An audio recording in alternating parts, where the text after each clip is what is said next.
দেখবেন কিছু কিছু পুরুষ আছে, স্বামী আছে, সুন্দরী বউ, নতুন বিয়ে করেছে সুন্দরী বউ, নিজে একা দেখে তৃপ্তি পায় না, গোটা দুনিয়াবাসীকে দেখাতেও তৃপ্তি বোধ করে। আজান এরকম আছে, সুন্দর বউ সাজায় সাজায় নিয়ে কয়, ওই যে একজন কয় দেখতে, বুঝলেন, সুন্দর সাজিয়ে বুঝিয়ে বউটাকে নিয়ে R15 তোলে। R15 এই যুবকরা বুঝো না, R15 ওই যে লেটেস্ট ভার্সন, যা প্যাসেঞ্জার সিট হলো দোতলা আর ড্রাইভিং সিট হলো নিচতলা, আন্ডারগ্রাউন্ড। প্যাসেঞ্জার সিটে সুন্দরী বউকে সুন্দর করে সাজগুজ করে চড়ায় দেয়, আর ড্রাইভিং সিটে স্বামী বসে। হুন্ডা স্টার্ট দেওয়ার আগে ভাবে এই আওয়াজ তো সবার কানে নাও যেতে পারে, যদি কোনো জাতি আমার বউটাকে দেখতে একটু মিস করে, এটা বিশাল লস। তখন করে কি, হুন্ডার যে সাইড দিয়া ধোঁয়া যায়, যে পাইপ দিয়া, ওই পাইপের নাম কি, যেটা পাইপ, তো পাইপ খুলে ফেলে। পাইপ খুললে পরে বিকট আওয়াজ হয়, হেলিকপ্টার সাইজের, বুঝলেন ভাই? এই হেলিকপ্টার সাইজের যখন আওয়াজ, পিছনে দোতলায় বসে আছে সুন্দরী বউ, দেখবেন না কেন, দেখতেই হবে। আওয়াজ সাথে মহিলা, দুটো এক জায়গায় করে শুরু করলো একদম, কি কয়, চৌমাসিয়া থেকে নাকি, চৌমাসিয়া না, হ্যাঁ, নৌহাটা থেকে শুরু করে একটানে মোহনপুর যা আছে জাতিকে দেখালো। পদ্মার পাড়ে গিয়ে সন্ধ্যার আগ দিয়ে লাল শাড়ি পরায়া, লাল লিপস্টিক ঠোঁটে লাগায়া দিয়া, চুলটা ছেড়ে দিয়া, চোখে কি কাজল টাজল লাগায়া দিয়া, আশকারা মাস্কারা দিয়া, দুই গালে আটা ময়দা লাগায়া,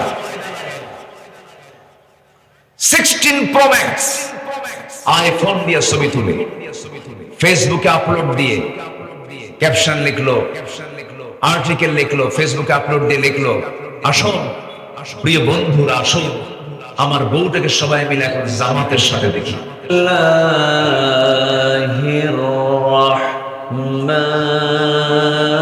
রাহমানির রাহিম,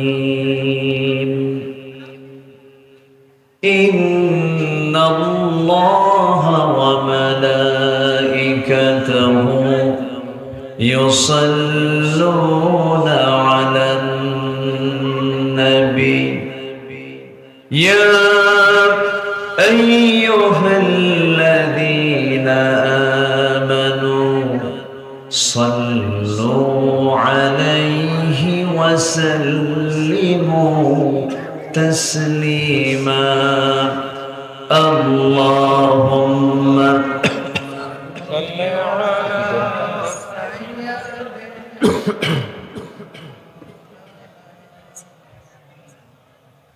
وعلى آل سيدنا।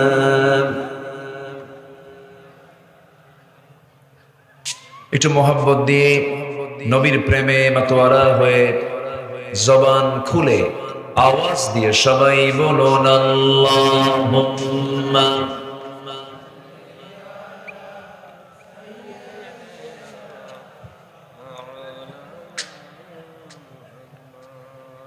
وعلى آل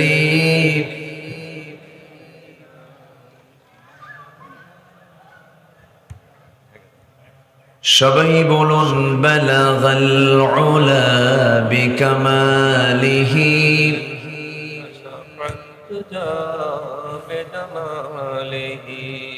حسنت جميع خصاله صلوا سراج الملة ترهي فخر دو عالم دلبار مولاه شريف الأنبياء نسخا कुल अदियान देगर हो बलगल उला कशफत जमालिही हसनत जमीउ खिसालिही सल्लू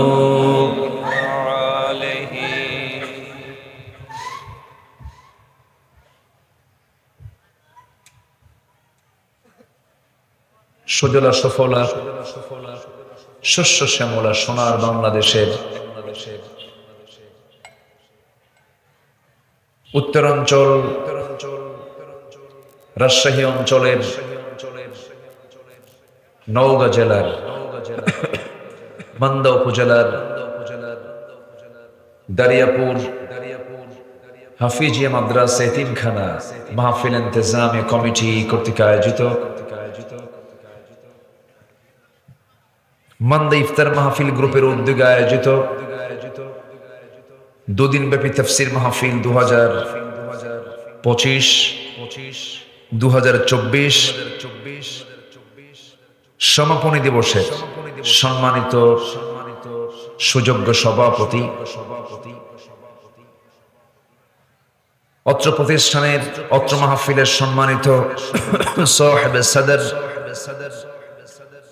জনাব ইদ্রিস আলী সাহেব আজকের মাহফিলের বরেণ্য প্রধান অতিথি তারুণ্যের অহংকার বিশিষ্ট সমাজসেবক এলাকার কৃতি সন্তান প্রকৌশলী এম এ আরাফাত খান অপু সাহেব আজকের মাহফিলের বরেণ্য অতিথিবৃন্দ হযরত উলামায়ে কেরাম ফদলায়ে ইজাম সুশীল সমাজ জাতির শ্রেষ্ঠ সন্তান শিক্ষক মণ্ডলী জাতির বিবেক সাংবাদিক বৃন্দ সামনে উপস্থিত দূরে কাছের বিভিন্ন স্থান থেকে ছুটে আসা কালেমার ঝান্ডাবাহী তাওহীদের পতাকাবাহী দ্বীন ইসলামের নরসারাদুল বীর মুজাহিদ প্রাণ প্রিয় সম্মানিত দ্বীন ভাইরা আড়ালে বসে আছেন শ্রদ্ধেয়া সম্মানিতা মা বোনেরা আলোচনার সূচনায় আনুষ্ঠানিকতার মধ্য দিয়ে আমার পক্ষ থেকে আবার দিল খোলা সালাম আসসালামু আলাইকুম ওয়া রাহমাতুল্লাহি ওয়া বারাকাতুহু।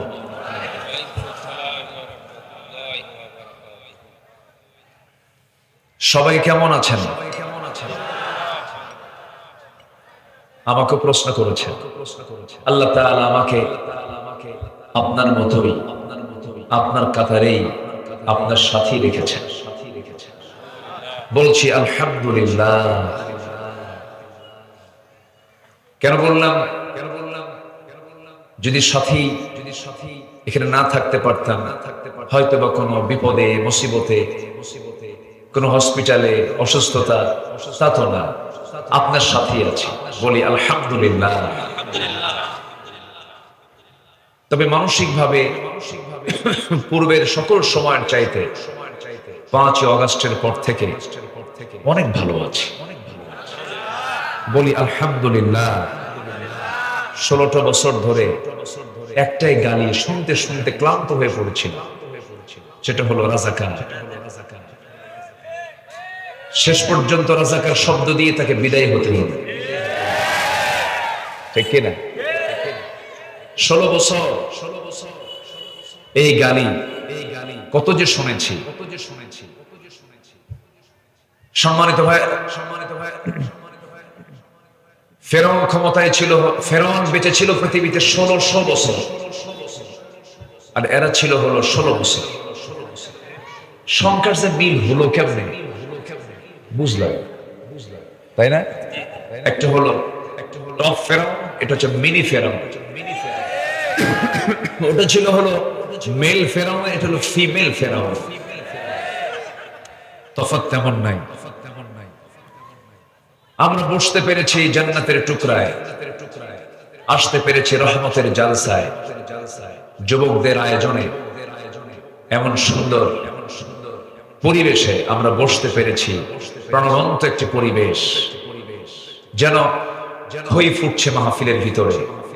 একটি উন্মাদনা, একটা উত্তেজনা, একটা রহমতি পরিবেশ আমি খেয়াল করছি। বলি আলহামদুলিল্লাহ, জোরে বলি আলহামদুলিল্লাহ, চিৎকার মেরে বলছি আল্লাহুম্মা ইন্নী আসআলুকা আল হুদা ওয়াত তুকা ওয়াল আফাফা ওয়াল গিনা। সবাই বলি আল্লাহুম্মা আইন্নি আলা যিকরিকা ওয়া শুকরিকা ওয়া হুসনি ইবাদাতিকা। আমরা আল্লাহ তাআলার শুকর আদায় করে নিলাম। সম্মানিত হাজিরিন, গতকাল এখানে মাহফিল হয়েছে। আমার স্নেহধন্য, আমার অনুজ, অনেক বড় মাপের তিনি আলেম, এখন আলহামদুলিল্লাহ অনেক পরিচিতি তার। আমার স্নেহধন্য মুহতারাম মাওলানা এম হাসিবুর রহমান হাফিজাহুল্লাহ, তিনি গতকাল এখানে কথা বলেছেন। আমার আগের মেহমান অনেক সুন্দর কথা বলেছেন। শেষ ক্লাসে এসে কিছু ভাঙ্গা চোরা কিছু কথা বলতে চাচ্ছি। আমাকে সময় দেওয়া যাবে তো? আমাকে সময় দিচ্ছেন তো? জোরে বলি ইনশাআল্লাহ। জি, একটু ক্যামেরা সমস্যা হয়, তাই না? সমস্যা হচ্ছে। এই যে ক্যামেরা, ওখানে কেন? একটু এদিকে নিলে হয় না? মানুষ তো একটু ডিস্টার্ব ফিল করে। আচ্ছা আচ্ছা, মুশকিল। আচ্ছা থামেন, আমি ব্যবস্থা করছি তো।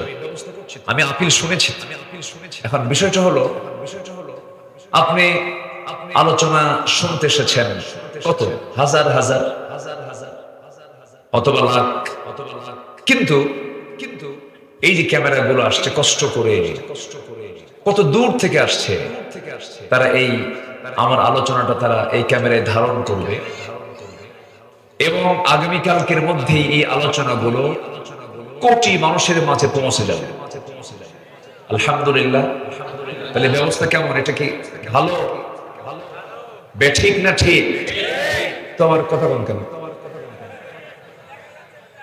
এখন একটু তো কম বেশি হবে, একটু দু একজনের একটু সমস্যা হবে, একটু এরকম করেন, একটু এরকম করেন, তাও একটু কষ্ট স্বীকার করে নেন। একটু ঘাড়ের একটু কষ্ট হবে, একটু অসুবিধা হবে, কিন্তু প্লিজ আমরা সব দিকে খেয়াল করব। জোরে বলি ইনশাআল্লাহ, জোরে বলি ইনশাআল্লাহ। জি, এটাও হতো না সিস্টেমটা যদি একটু সাজানো হতো। এখন তো আর সে সুযোগ নাই, যা হয়েছে আমরা এখন সোজা যতটুকু আল্লাহ পাক জুটিয়ে দেন কিছু কথা আমলের নিয়তে বলা এবং শোনা। জোরে বলি ইনশাআল্লাহ, জোরে বলি ইনশাআল্লাহ। আমরা ভাগ্যবান, আমরা মানুষ, বলি আলহামদুলিল্লাহ। আমরা কি বলেন তো? মানুষ। আমাদের দাম সব সৃষ্টির চাইতে কম না বেশি? বেশি। সূর্য বড় না মানুষ বড়? আকারে কোনটা বড়? আকারে কোনটা বড়? সূর্য বড়। কিন্তু সূর্যের জন্য মানুষ নয়, মানুষের জন্য সূর্য। আল্লাহু আকবার। হাতি বড় না মানুষ বড়? সম্মানে কে বড়? আর আকারে হাতি বড়। মানুষ হাতি চালায় না, হাতি মানুষ চালায়। মানুষ হাতিকে চালায়, অথচ ছোট হয়েও বড় একটা প্রাণীকে সে চালাচ্ছে। তাহলে এর মধ্যে কি জিনিসটা আছে যে চালায়? কি কথা কি বোঝা গেল? মানুষ কিন্তু হাতিকে চালায় না, হাতি মানুষকে চালায়। আবার দেখবেন বড় বড় হিংস্র জন্তু, বাঘ, হিংস্র জন্তু, সিংহগুলো, অজগর সাপগুলো মানুষ পোষ মেনে মেনে তারা পালে। বাঘের মুখের ভিতরে মানুষ মাথা ঢুকায় দেয়, কিচ্ছু কয় না। এই যে বড় বড় প্রাণীগুলো মানুষের বশ করে দেওয়া হয়েছে। হাতির উপরে মাহমুদ বসে থাকে, কি তার ওজন, কি তার গায়ের শক্তি। কিন্তু আল্লাহ রাব্বুল আলামিন মানুষের ভিতরে এমন কিছু যোগ্যতা দিয়েছেন, যে শক্তিটা দিয়েছেন পৃথিবীর কাউকে দেন নাই। মানুষকে দিয়েছেন জ্ঞান, বুদ্ধি, বিবেক, কর্মের স্বাধীনতা।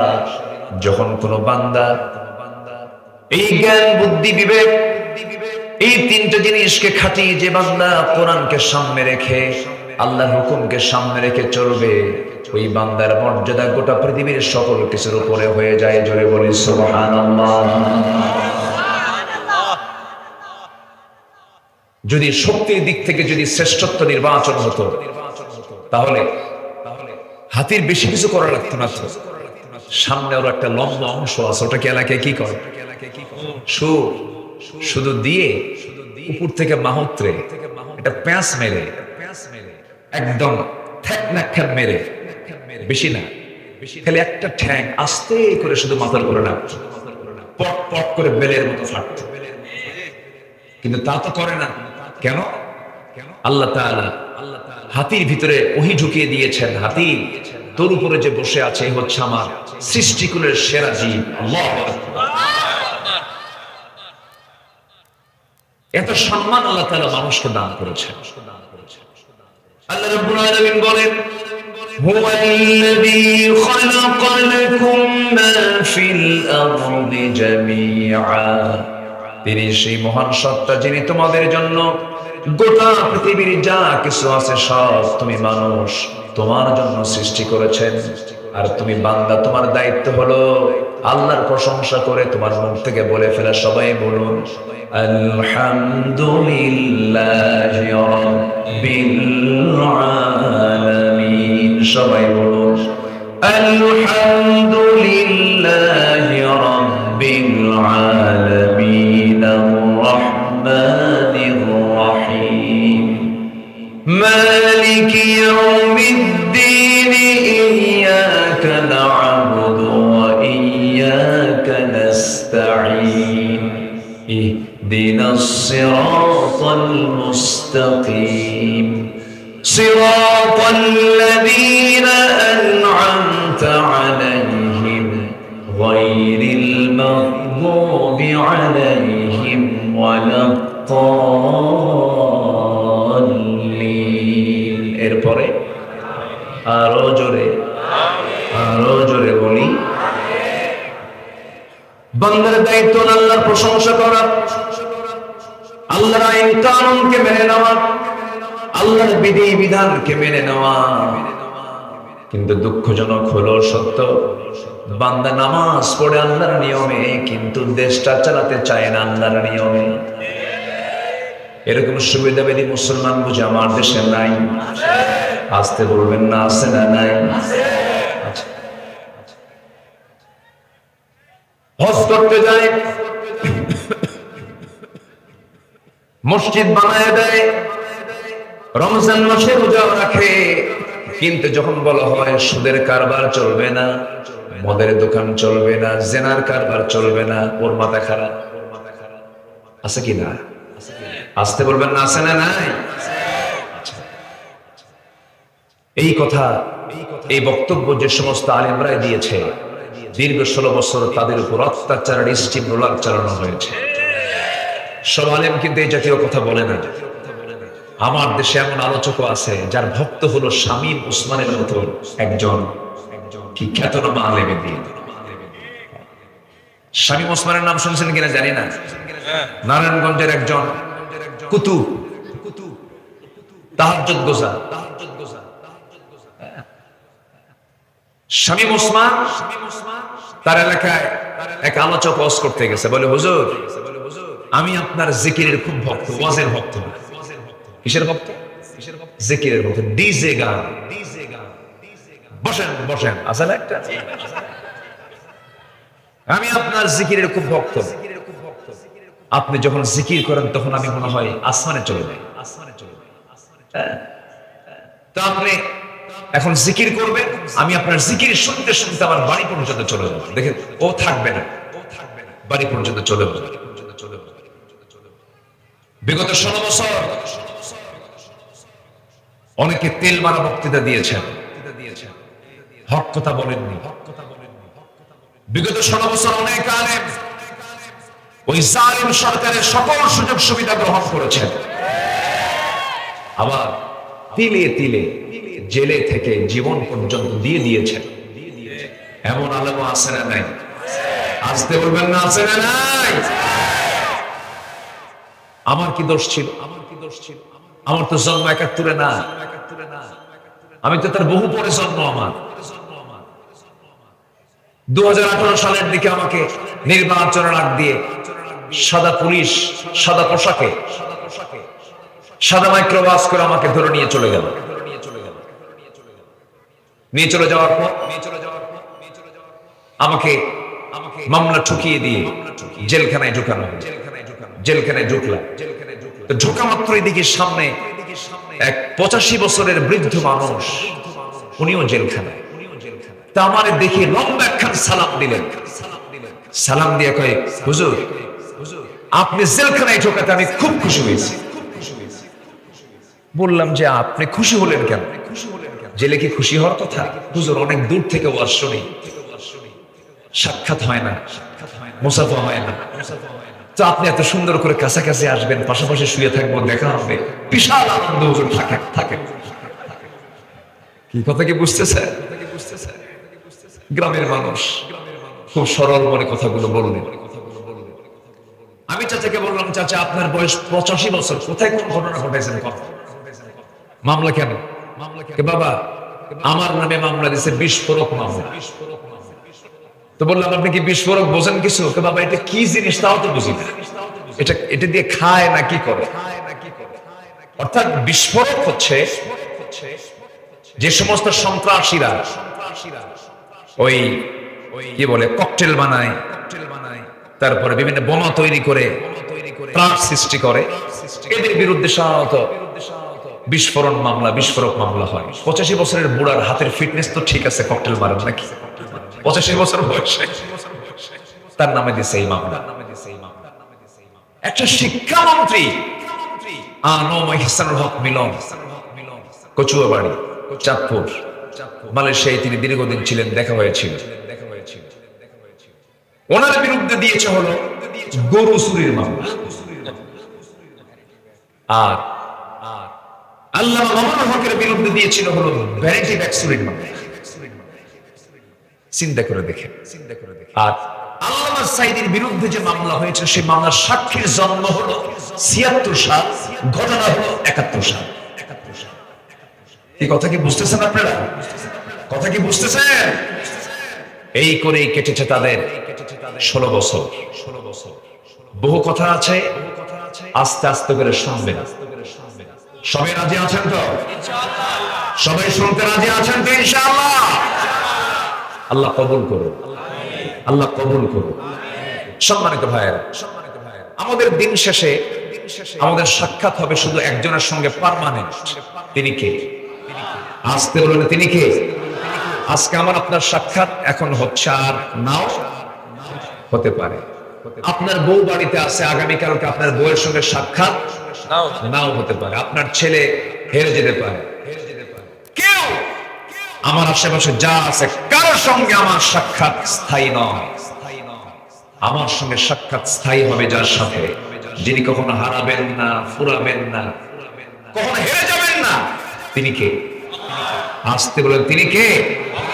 তার কাছে আমরা হাজির হব চরিত্রহীনতা নিয়ে না চরিত্রশীলতা নিয়ে? আমরা চরিত্র নিয়ে, সুন্দর চরিত্র নিয়ে আমরা তার সামনে হাজির হব। জোরে বলি ইনশাআল্লাহ। এমনই মুমিনের জীবনের 15টা চরিত্র নিয়ে আমি আজকে কিছু কথা বলতে চাচ্ছি। মুমিন জীবনের কয়টা চরিত্র বলেন? 15টা চারিত্রিক গুণ নিয়ে আমি কিছু কথা বলতে চাচ্ছি। আমাকে সময় দিচ্ছেন তো? আমাকে সময় দিচ্ছেন তো? জোরে বলি ইনশাআল্লাহ। জি, আসেন আমরা এখন মূল আলোচনার দিকে আস্তে আস্তে চলে যাচ্ছি। আল্লাহর সামনে কি সাক্ষাৎ আমরা করতে চাই? আস্তে কর, আল্লাহর সামনে কি আমরা সাক্ষাৎ দিদার লাভ করতে চাই? আল্লাহর দিদার হবে কি হবে না? কিন্তু লজ্জা নিয়ে হাজির হব না সম্মান নিয়ে হাজির হব? লজ্জা নিয়ে না সম্মান নিয়ে? এই জন্য চরিত্রহীন দরকার না, চরিত্রবান হওয়া দরকার। চরিত্রবান হওয়া দরকার। আল্লাহ রাব্বুল আলামিন বলেন, فمن كان يرجو لقاء ربه فليعمل عملا صالحا ولا يشرك بعبادة ربه أحدا। জোরে বলুন আল্লাহু আকবার। যদি কোনো বান্দা তোমরা আল্লাহর সঙ্গে সাক্ষাৎ করতে চাও, নাম্বার শর্ত হলো, এক নাম্বার শিরিকের কাজে যেও না। শিরিক থেকে মুক্ত হয়ে নিজেকে আল্লাহর সঙ্গে সাক্ষাতের উপযোগী বানায় ফেলো। ফামান কানা ইয়ারজু লিকা রাব্বিহি ফালইআমাল আমালান সালিহা। নেক আমল করো, শিরিকের কাজ করো না, আল্লাহর সঙ্গে সাক্ষাৎ হয়ে যাবে, সোজা তুমি জান্নাতে চলে যাবে। জোরে বলি সুবহানাল্লাহ।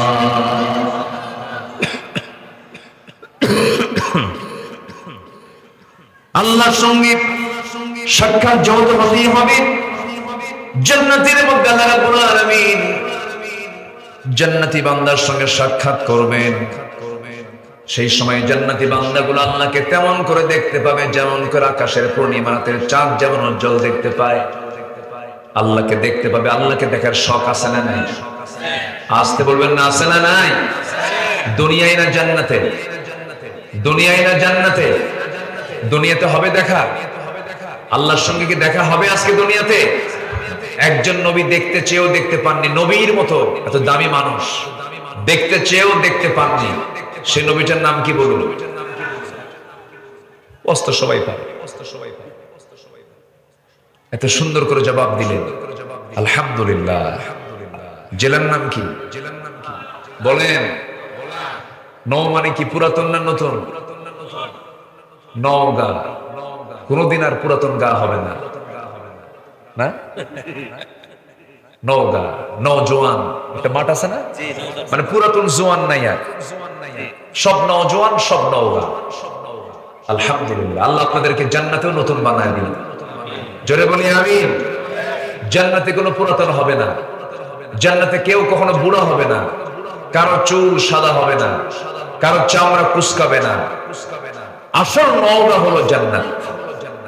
আসল নওগাঁ কি? জান্নাত, যেটা কোনোদিন পুরাতন হবে না।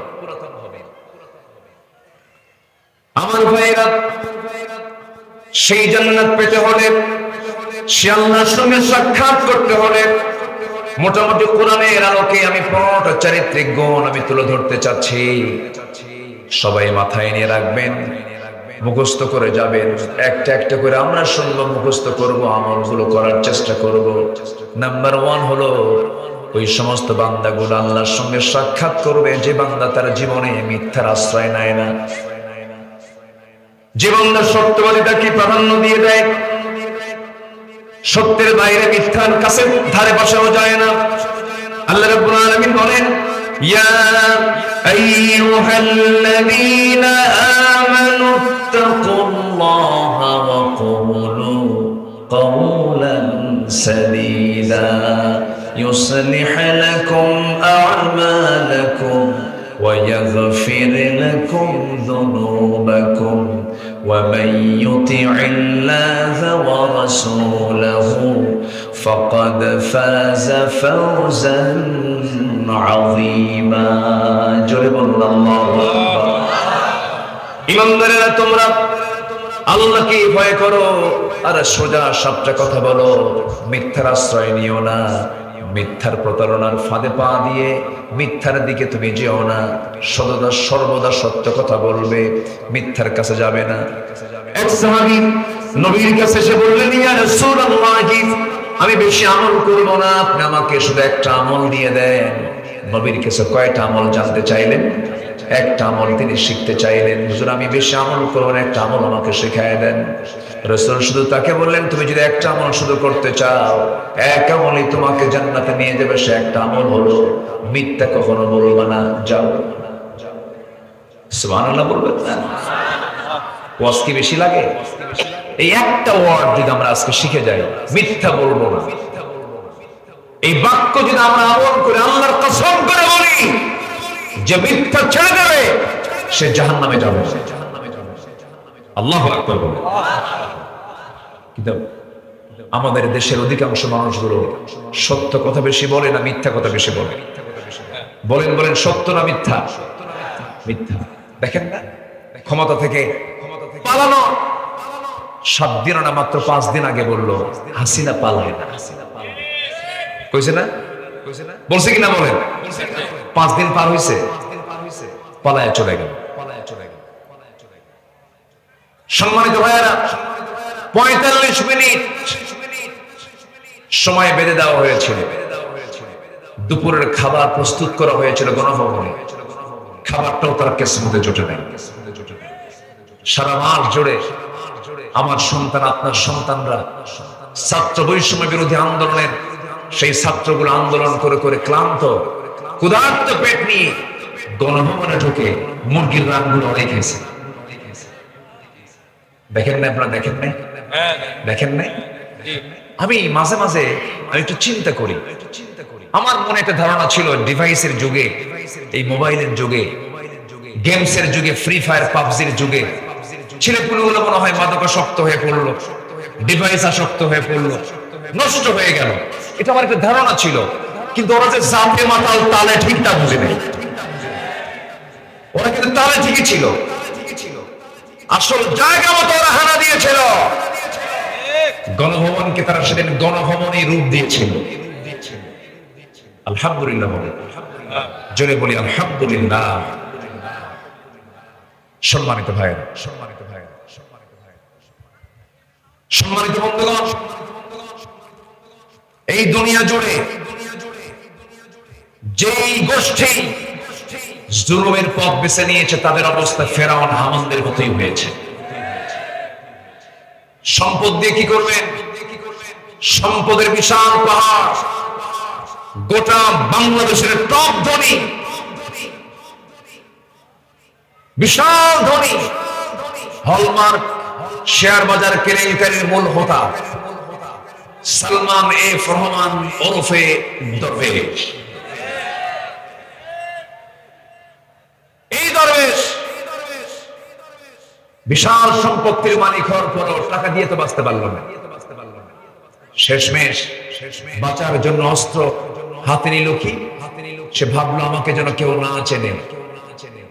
নবীজির সুন্নাহ, দাড়ি কাটতেও সে দ্বিধা করলো না। দাড়িটা কাটলো, মাথার চুলটা ছিল সাদা, পড়লো কালো, ছিল পাঞ্জাবি, পড়লো হলো গেঞ্জি, ছিল পাজামা, পড়লো হলো লুঙ্গি। একদম সেজে গেল তরকারি বিক্রেতা। আচ্ছা আচ্ছা, এরপরে বন্ধু একখান নিয়া নৌকায় চললো। নৌকার পার হয় না, নৌকার ভেরে না। শেষ পর্যন্ত কোস্টগার্ড ধরে ফেললো তার বন্ধু আইনমন্ত্রীকে। আইনমন্ত্রীকে ধরে নিয়ে একাই চলে নিয়ে যাচ্ছে। আইনমন্ত্রীকে আমার একা নিয়ে যাও কেন? আমার সফর সঙ্গে আরেকজন আছে, ধরে নিবেন না? বলে তো আপনার বন্ধুকে আরেকজন কই যে বসে আছে, চিনি না তো। ভদ্রলোক কে? ভালো করে দেখো। কেন চিনতেছি না আমরা? দেখো, ভালো করে দেখো, এটাই দরবেশ। সম্মানিত ভাইয়েরা, সম্মানিত বন্ধুগণ, আরেকজন বেয়াদব আল্লামা সাঈদীর বিরুদ্ধে ফাঁসির রায় দিয়ে বুক উঁচু করে বলে আমি নিজে তার ফাঁসির রায় দিয়েছি। কালামানি এই বেটা আমি সহ এই দেশের 116 জন আলেমের তালিকা করেছিল, এর মধ্যে আমার নামটাও নিয়েছিল সে। আমাদের আলোচনা নাকি উস্কানিমূলক হয়, রাষ্ট্রদ্রোহী হয়। আমাদের আলোচনাকে বন্ধ করার জন্য থানায় থানায় আমাদের নামগুলোকে তারা তালিকাভুক্ত করে পাঠিয়ে দিয়েছিল, থানায় থানায়। সম্মানিত বন্ধুগণ, সেই কালামানি পালানোর জন্য ইঁদুরের গর্ত খুঁজে পায় নাই, ঠিক কিনা? আল্লামা সাঈদীর কথাটা কেমনে অক্ষরে অক্ষরে মিলে যাচ্ছে। সিলেট দিয়ে পালাতে চাইলো, পালাতে পারলো না। সিলেটবাসীকে ধন্যবাদ, বিসি শুদ্ধ আউট করে দিয়েছে। জানেন না আপনারা? জানেন না আপনারা? জানেন না? যেহেতু 16 বছর আমাদের নামের তালিকা করেছে, এখন আমাদের সময় হয়েছে ওই সমস্ত নাস্তিক মুরতাদদের একটা একটা করে তালিকা করা। জাহাঙ্গীরনগর ইউনিভার্সিটির কুখ্যাত সেই ধর্ষক, ধর্ষণের সেঞ্চুরিয়ান মানিককে প্রকাশ্যে দিবালোকে ধরা হোক। এই সমস্ত কুলাঙ্গারদের ধরে প্রকাশ্যে দিবালোকে ওদেরকে ঝুলিয়ে মেরে এদের রক্ত মাংস হাড় হাড্ডি কুত্তা বিলাই দিয়ে খাওয়ানো দরকার। রাজি আছেন কারা কারা? হাত উঁচু করে দেখা।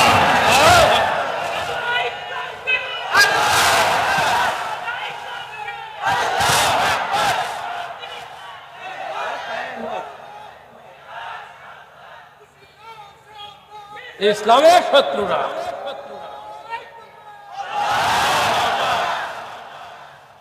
আমাদেরকে বলেছ আমরা রাজাকার, পাকিস্তানের রাজাকার বলে গালি দিয়েছ।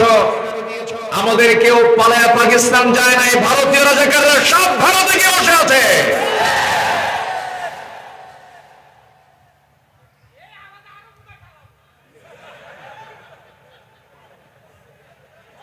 ওয়াজকে শুধু আমি পারি, শ্রোতাও তো কম না দেখি। বলি আলহামদুলিল্লাহ। এখানে এত কথা হয় কেন? এখানে পাশে কি? হ্যাঁ, পাশে কারা কথা বল? আমার দিকে তাকান। আলোচনা চালাবো, আলোচনা চালাবো। মঞ্চ উঠতে দেয়নি, এই নৌকাতে মঞ্চ উঠতে দেয়নি। মঞ্চে নিচ থেকে আমাকে নিয়ে চলে গেছে, না আপনার মঞ্চ ওঠা যাবে না। আবার মঞ্চ উঠলেও বলা হয়েছে হুজুর ওয়াজ করবেন দুই জায়গায়, একটা আকাশ, একটা কবর। দুনিয়া নিয়ে কোনো কথা কবেন না, দুনিয়া আমরা দেখব। কত বড় হারামজাদা আছে না? কই তোরা? আজকে তোমরা কোথায়? কোন নেতৃত্ব মানো যে নেতাগুলো তোমাদেরকে সহায় করে পালায়া চলে যায়? কোন নেতৃত্ব মানো? ওই নেতৃত্বের মুখে জুতা মারো। আমার নবীর নেতৃত্ব ধরো। আমার নবীজি সাহাবে কেরামকে ধুয়ে পালানো নাই। আল্লামা সাঈদীর সাথে 2009 সালে একসঙ্গে হজ হয়েছিল। 2009 ওনার জীবনের শেষ হজ, আমার জীবনের ফার্স্ট হজ। ওনাকে বলা হলো ট্রাইব্যুনাল গঠন হচ্ছে, আপনি দেশে যাবেন না, আপনাকে গ্রেফতার করবে, গ্রেফতার করবে। উনি মুস্কে হাসি মেরে বললেন, আমার রাসূলের চরিত্র এমন ছিল না। আমার দল, আমার কর্মী, আমার ফলোয়ার, আমার দেশ, আমার আত্মীয় স্বজন সবগুলো জুলুমের শিকার হবে, আর আমি একা বিদেশের মাটিতে ঠ্যাংয়ের উপর ঠ্যাং তুলে আরামে আরামে সিতে থাকবো। এই চরিত্র রাসূল আমাকে শেখান নাই। উনি দেশের মাটিতে ফিরে এসেছেন, গ্রেফতার হয়েছেন। 13 বছর সম্পূর্ণ অন্যায় ভাবে তাকে জেলখানার সেলের ভিতরে রাখা হয়েছে। সর্বশেষ ওদের জ্বালা মেটে নাই।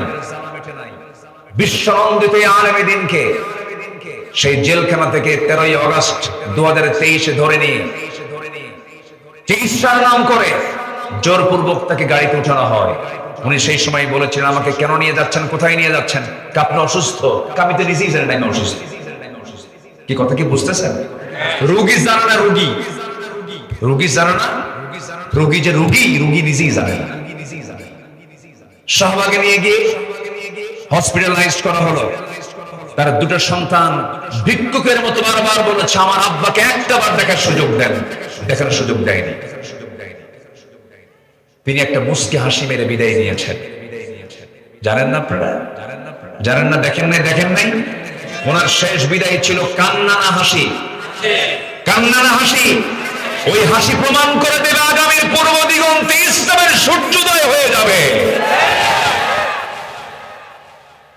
তার সঙ্গে সুস্পষ্ট ভাষায় জানান দিতে চাই, আল্লামা সাঈদীর এই বর্ণাঢ্য জীবন 13টি বছর যারা কেড়ে নিয়েছে এবং সর্বশেষ তার হত্যার সঙ্গে যারা জড়িত, অবিলম্বে তাদেরকে গ্রেফতার করা হোক, চূড়ান্ত শাস্তি নিশ্চিত করা হোক। কারা কারা চান হাত উঁচু করে দেখেন মুসলমান? কেউ তো স্লোগান দেন, কেউ তো স্লোগান দেন।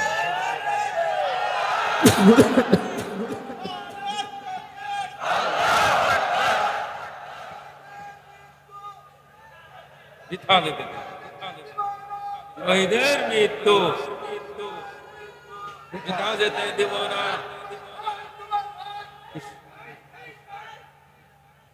নারে তাকবীর! আল কোরআনের আলো, আলেম ওলামা যেখানে, কোরআন হাদিস যেখানে, আল্লাহর আইন যেখানে, আমার নেতা তোমার নেতা। মনে থাকবে তো? মনে থাকবে তো? আল্লাহ কবুল করুন। জোরে বলি আমিন, আরো জোরে আমিন, আরো জোরে আমিন।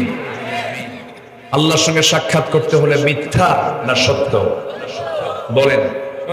মিথ্যার সাথে না সত্যের সাথে? যে নেতা মিথ্যা কথা কয় ওর নেতার, ওই নেতার আশেপাশে যাওয়া যাবে? মিথ্যা কথা বলার মতো নেতা তো আমার দেশে নাই। আছে না নাই? কম না বেশি? বেশি। খালি মিথ্যা কথা কয়। আছে কিনা? আছে। বিড়ি খায়, বিড়ি লাগায় দেয়, আছে কিনা? বিড়ি তো বেহেশতে খাবার। আস্তে কর, বিড়ি কি বেহেশতি খাবার? বিড়ি খাওয়া লোক আমার দেশে কম না বেশি? তাহলে খায় কেন? ভাল লাগে, ভালো লাগে। যেটা খাওয়া, যেটার মধ্যে কোনো ভিটামিন নাই, কোনো উপকার নাই, কোনো কল্যাণ নাই, কোনো স্বাস্থ্যের কোনো দিক নাই। ডাক্তারের কাছে রুগী গেছে, তার লাংসের সমস্যা, ডাক্তার বাম হাতে বিড়ি হাতের মধ্যে নিয়ে বলে খবরদার বিড়ি খাবেন না। কিন্তু কি কথা কি বুঝতেছেন? ডাক্তার নিজেও খায়। কি যে মজা পায় আল্লাহই জানে। শয়তান কি ওয়াসওয়াসা দেয়। আল্লাহ সকল নেশা থেকে জাতিকে হেফাজত করুন। জোরে বলি আল্লাহুম্মা আমিন। কষ্ট পাচ্ছেন নাকি আপনারা? নম্বর 2, আমানতদারিতা। আমানত ঠিক রাখতে হবে। যে কোনো কাজ, ধরুন আপনি একটা অফিসের ম্যানেজার হয়েছেন, এটা আপনার জন্য আমানত। এরপরে আপনি ব্যবসা করছেন, আপনার কাছে মাল আছে, সেই মালটা আপনি ভালো টাকা জিনিসের, ভালো জিনিসের টাকা নিয়েছেন, মন্দ জিনিস দিলেন, আপনি আমানতের খেয়ানত করে ফেললেন। স্বামীর কাছে বউ আমানত, বউয়ের কাছে স্বামী আমানত, এরপরে ইমামের কাছে মুসল্লি আমানত, মুসল্লির কাছে ইমাম আমানত। এরকম করে প্রত্যেকটা জায়গায় আমানতদারিতার বিষয় আছে না নাই? আসতে বলবেন না, আছে না নাই? আমি কেন বললাম স্বামীর কাছে বউ আমানত? দেখবেন কিছু কিছু পুরুষ আছে, স্বামী আছে, সুন্দরী বউ, নতুন বিয়ে করেছে সুন্দরী বউ, নিজে একা দেখে তৃপ্তি পায় না, গোটা দুনিয়াবাসীকে দেখাতেও তৃপ্তি বোধ করে। আজানা এরকম আছে।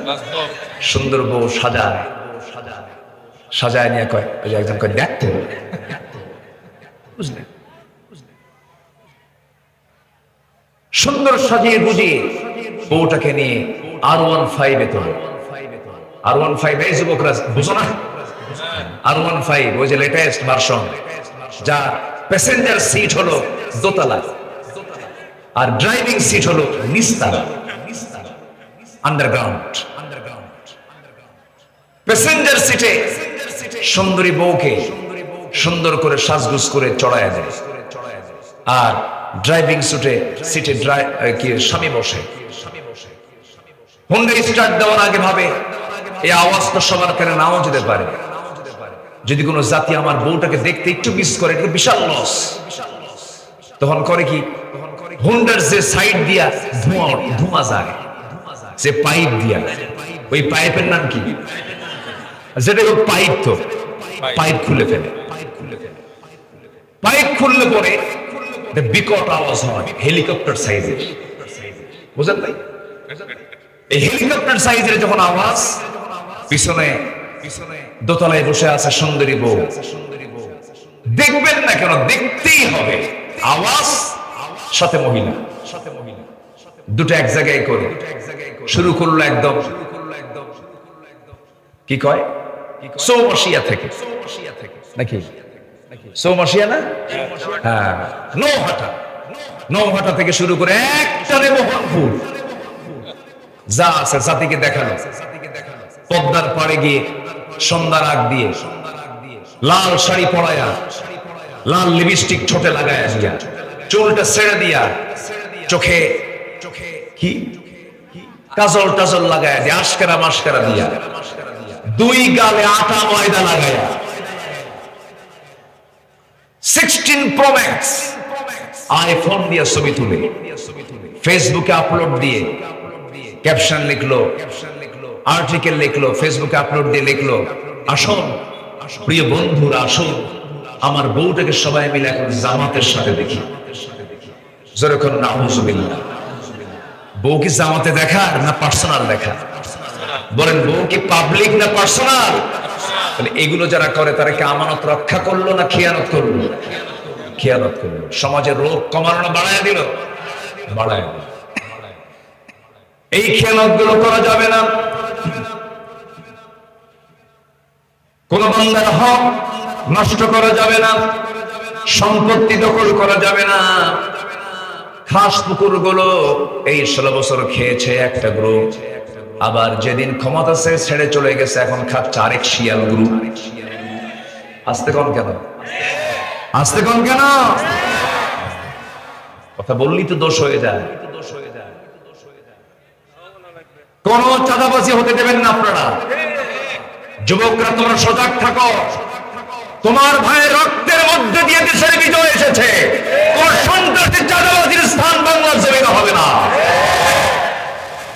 সজাগ থাকবা তোমরা। চিন্তা কোন চিন্তা নাই তোমাদের। তোমরা ঘুরে দাঁড়াবা, দেশ ঘুরে দাঁড়াবে। জোরে বলি ইনশাআল্লাহ। আর জোরে বলি ইনশাআল্লাহ। সম্মানিত ভাইয়েরা, আমানতের খেয়ানত আমরা করবো না। জোরে বলি ইনশাআল্লাহ। আমানতটা কি জানেন? বিশাল ব্যাপার। যেরকম সাইয়েদনা ওমর ফারুক রাদিয়াল্লাহু তাআলা আনহু ক্ষমতায় ছিলেন, উনি ক্ষমতাকে মনে করতেন এটা আমানত। এটা কি মনে করতেন? আমানত। কি আমানতদারিতে ছিল দেখেন। ওনার জীবন পড়লে চোখে পানি চলে আসে। ওনার রাষ্ট্র ছিল হলো 40টা রাষ্ট্র। কয়টা? 40টা রাষ্ট্র নিয়ে একটা রাষ্ট্র ছিল। বিশাল সাম্রাজ্যের তিনি একজন খলিফা ছিলেন। কিন্তু চলার জন্য তিনি কোন প্রোটোকল মেনটেন করতেন না। রাতের আধারে চলতেন একাকী, দিনের আলোতে একাকী চলতেন। কোন প্রোটোকল লাগতো না। সামনে কোনো লোক থাকতো না, পিছনে কোনো লোক থাকতো না। আর আমার দেশের বিগত 16 বছরও দেখেছি আতি পাতি নেতা এলাকায় আসলে এবারে সামনে 50টা, পিছনে 50টা মোটর সাইকেল। ঠিক কিনা বলেন? কিন্তু আমার নবীর এই প্রিয় সাহাবী সাইয়েদনা ওমর ফারুক রাদিয়াল্লাহু তাআলা আনহু এমন একজন খলিফা ছিলেন, কোনো প্রোটোকল লাগতো না। ছোট্ট একটা রাতের কথা বলেই আমি আবার ওই চারিত্রিক গুণাবলীর দিকে সিরিয়ালি চলে যাব। আমানতদারিতে বোঝানোর জন্য একটু তার জীবনটা টেনে আনলাম। সাইয়েদনা ওমর ফারুকের নাম সবাই শুনছেন তো নাকি? কয় নম্বর খলিফা? আসতে বলে কয় নম্বর খলিফা? প্রথমে তিনি রাসূলকে সম্মান করতে গেছেন না মারতে গেছেন? কয় নম্বর খলিফা? 2 নম্বর। অনেকদিন আগে এক মাহফিলে বললাম, না হলো 20 বছর আগে। খলিফা ওমর ফারুককে চেনেন কারা কারা? সামনে থেকে ছোট্ট ক্লাস 3-4 এ পড়ে একটা ছোট্ট ছেলে দাঁড়ায় বলে, হুজুর আমি চিনি। কে? আমাদের বাড়ির দোতলায় ভাড়া থাকে। আমি তাকে 100-তে 100 নাম্বার দিলাম। দিতে পারছি, বুকে সৎ সাহস আছে, সুন্দর করে জবাব দিয়ে দিল। সেই ওমর না, এই ওমর হলো জান্নাতের সংবাদ পাওয়া ওমর। যেরকম সুবহানাল্লাহ। নবীজি বলছেন, ওমর তুমি জান্নাতি, আল্লাহ আমাকে জানিয়ে দিয়েছেন। কেমন করে তিনি জান্নাতি হলেন? কি আমানতদারিতা তার মধ্যে ছিল। রাতের গভীরে তিনি ঘর থেকে বের হলেন। ঘর থেকে বের হয়ে স্ত্রীকে ডাক দিয়ে বলছেন, স্ত্রী রাতে আমার ঘুম বিছানায় হয় না কেন? যেদিন খেলাফতের দায়িত্ব পেয়েছি সেদিন থেকে মনে হয়েছে বান্দার হক আমার আদায় করতে হবে।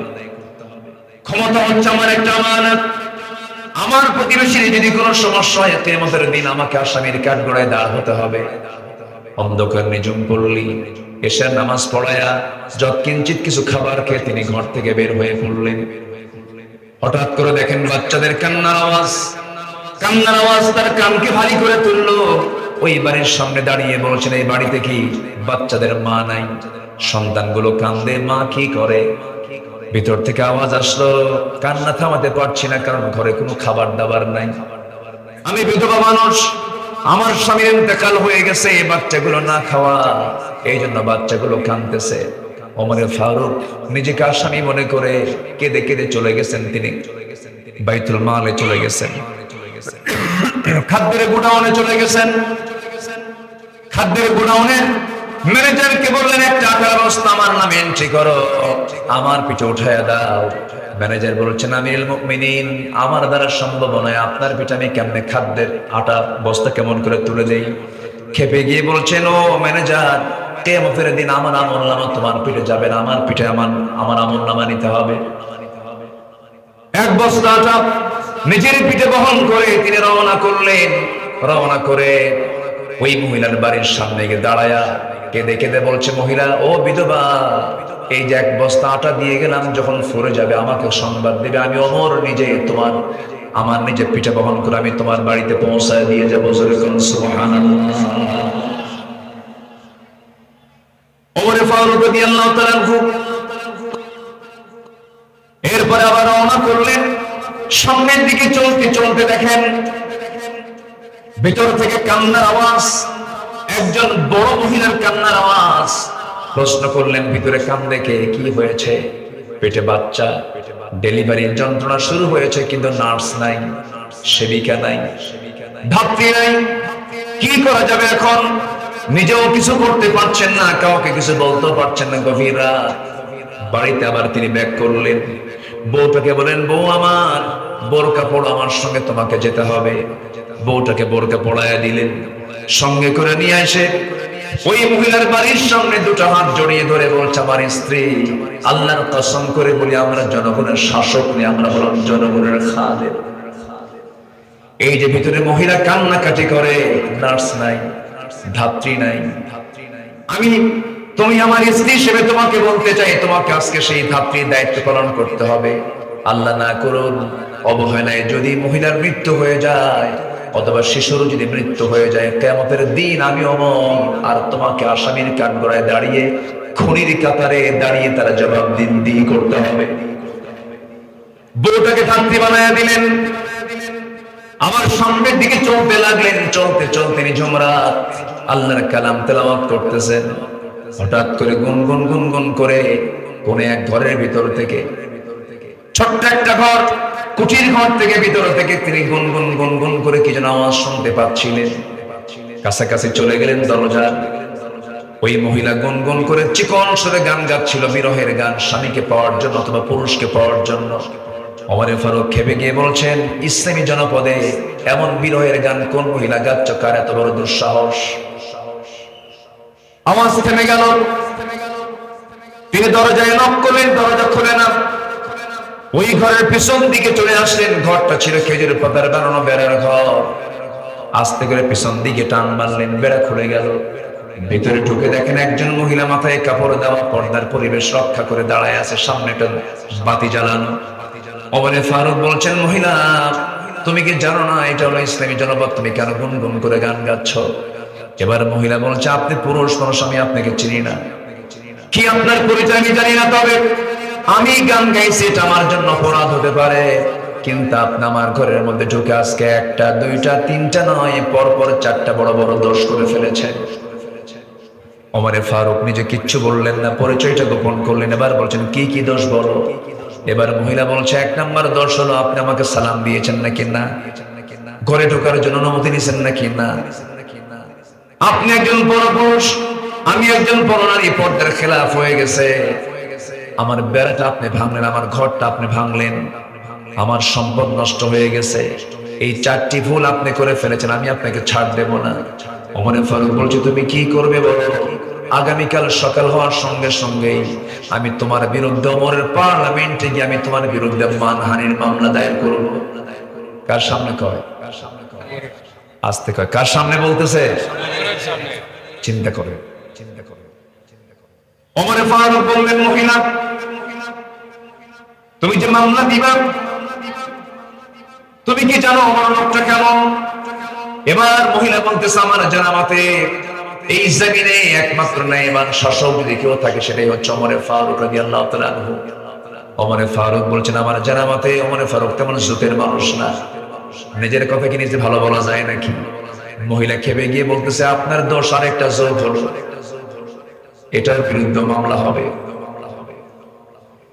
ওমর ফারুক রাদিয়াল্লাহু তাআলা এবার বললেন, মহিলা শোনো, ঠিক আছে মামলা দিবা, সবকিছু দাও, কিন্তু আমার একটা প্রশ্ন হলো, তুমি এই গভীর রাত্রিতে আল্লাহর জিকির না করে, নামাজ কালাম না পড়তে তখন তুমি কেন গুনগুন গুনগুন করে বিরহের গান গাচ্ছেন? কারণটা কি? মহিলা এবার বলতেছে, আমার 4 মাস আগে আমার স্বামীর সঙ্গে আমার বিয়ে হয়।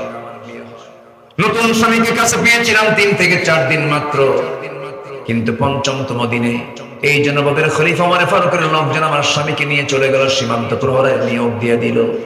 আজকে 4 মাস গত হতে চলে, আমার স্বামীর কোনো খবর নাই।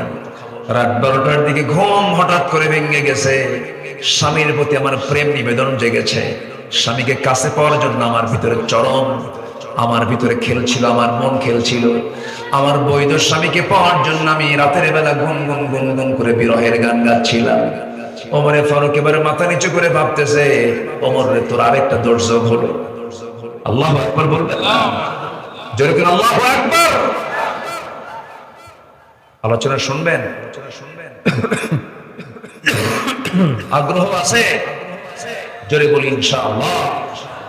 আরেক রাতে একা একা বের হয়েছেন সাইয়েদনা ওমর ফারুক। মা বেটির গল্প শুনতেছেন। মার কে? বেটি। মা বেটি গল্প করে। মা বলে, মা অভাবের সংসার, কালকে বাজার করব কি দিয়া? এই একটা উটনির দুধ আমাদের বিক্রি করে আমাদের সংসার চালাতে হবে, দুধ তো কম, তো দুধের মধ্যে কিছু পানি মিশা। মেয়ে বলে, মা পানি মিশানো যাবে না, রাষ্ট্র খুব কড়া, রাষ্ট্র যদি জানে একদম অবস্থা খারাপ হয়ে যাবে।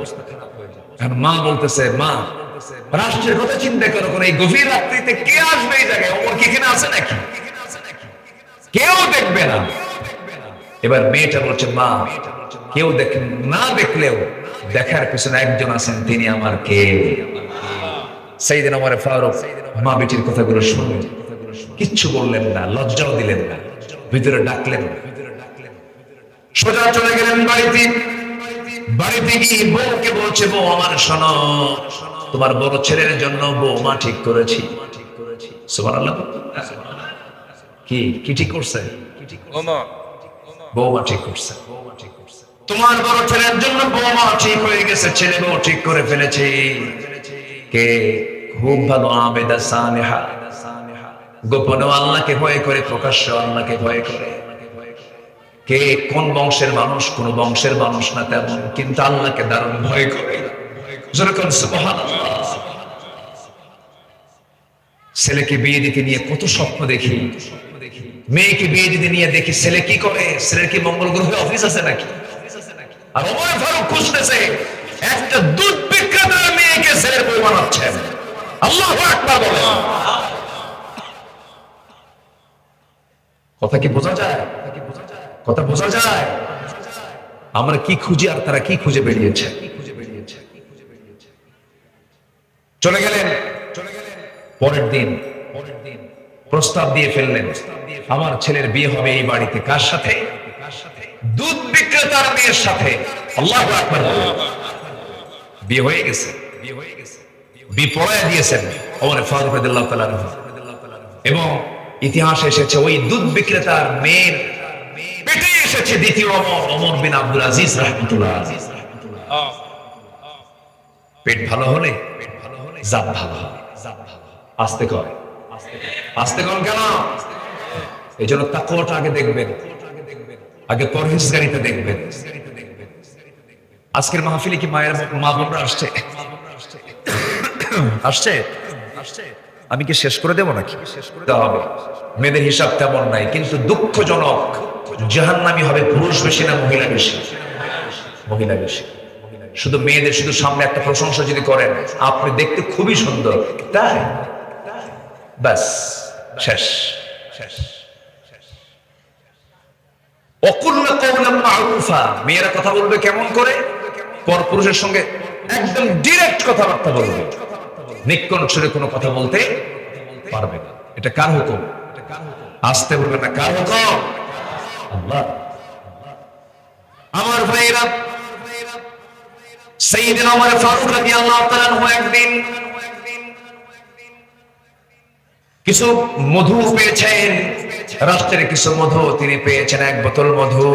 আমানতদারি তার কথা বলছিলাম, মনে আছে তো নাকি আপনাদের? এক বোতল মধু নিয়ে ওমর ফারুক আসলেন বাড়িতে, এসে বলছেন, বউ আমার শোনো, এই যে এক বোতল মধু দিলাম, এক বোতল মধু আমার প্রতিবেশী মোট 4 জন, আমরা সহ 5 জন। এই এক বোতল মধুটাকে সমান 5 ভাগে ভাগ করে সবার হাতে হাতে 4 ভাগ দিয়ে 1 ভাগ আমরা নিয়ে নেব। ওমর বলছেন তার বউকে, তুমি এটাকে ভাগ করো। 1 মিনিট যেতে না যেতেই তিনি করলেন কি, বউয়ের হাত থেকে বোতলটা হাতে টান মেরে নিলেন, বলেন না আমি তোমাকে মাপতে দেব না, আমি তোমাকে ভাগ করতে দেব না।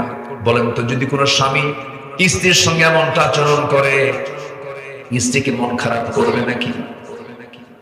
আস্তে করে। আপনার বউ কি করবে? মন খারাপ করবে কিনা বলেন? কার সঙ্গে সংসার করি আমি? সংসারটা করি কার সাথে? আমি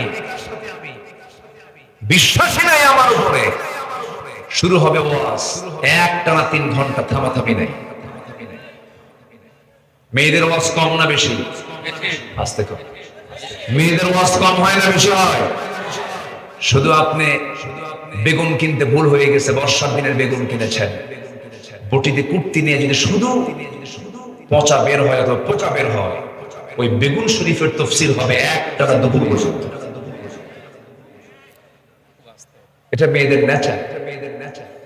যখন তিনি বোতল টান দিয়েছেন, বইয়ের মন খারাপ। সাইয়েদনা ওমর ফারুক কিচ্ছু বললেন না, যাক মন খারাপ তো ঠিক হয়ে যাবে। বউকে ভয় পায় না এমন পুরুষ পৃথিবীতে নাই। বউকে ভয় সবাই পায়, সাইয়েদনা ওমর ফারুক পেয়েছে। একজন লোক বিচার প্রার্থী হয়ে আসছে তার কাছে, বউয়ের সঙ্গে তার গন্ডগোল মিটানোর জন্য। এসে দেখেন স্বামী স্ত্রী ওমর ফারুক 2 জন চরম বাকবিতণ্ডা চলছে। এই দৃশ্য দেখে যে প্রশ্নকারী, যে বিচার প্রার্থী, সে থুয়ে চলে যাচ্ছে। ওমর ফারুক বলেন, এই তুমি কেন আসছো? কিছুই তো বললা না, যে সমস্যা নিয়ে আসছে সেই সমস্যা আপনার ঘরের মধ্যে ঢুকছে, আপনি কি ফয়সালা করবেন? সাইয়েদনা ওমর ফারুক বললেন, তুমি কি জানো আমার পরিচয়? হ্যাঁ জানি। আপনি ওমর যে রাস্তা দিয়ে যান সে রাস্তায় শয়তানও যায় না, এটাও যায়। আমি ওমর, আমার নাম শুনলে রোম পারস্য থরথর করে কাঁপে। সেই ওমরের সামনে ওমরের বউ এত কিছু কইল, ওমর কিছু বলছে না, তুমিও কিছু কইল। এটাই হলো স্ত্রী। স্ত্রীর সাথে ম্যানেজ করে চলতে হবে। বলি আলহামদুলিল্লাহ, জোরে বলি আলহামদুলিল্লাহ। শিখিয়েছেন সাহাবীরা, শিখিয়েছেন মুহাম্মদ সাল্লাল্লাহু আলাইহি ওয়াসাল্লাম। রাসূল প্রশংসা করতেন, স্ত্রীদের খুব প্রশংসা করতেন। কখনো নিজের মার সামনে বউকে খাটো করবেন না, আবার নিজের বউয়ের সামনে মাকে খাটো করবেন না। সবার ব্যক্তিত্ব আছে না নাই বলেন তো? আসতে বলবেন না, আছে না নাই? মার সামনে বউকে খাটো করবেন না, বউয়ের সামনে মাকে খাটো করবেন না। সবারই লাভ। অনেকে বউকে মনে করে এই কিছুই নাই, এরকম মনে করে না। আপনার বউকে জানেন, আপনার ছেলের মা, আপনার মেয়ের মা, সে সন্তানের মা, তার মর্যাদা আছে না নাই? এটা মাথায় রাখতে হবে। আমার মায়ের আজকে খুব খুশি, বুঝে ভালো করে স্বামী শুধু আমার পিঠা, দাম আছে তাদের।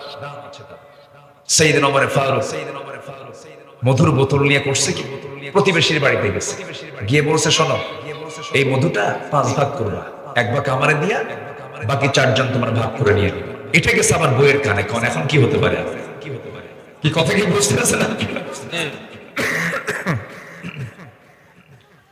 মধুর বোতল 5 ভাগে ভাগ হয়ে গেল।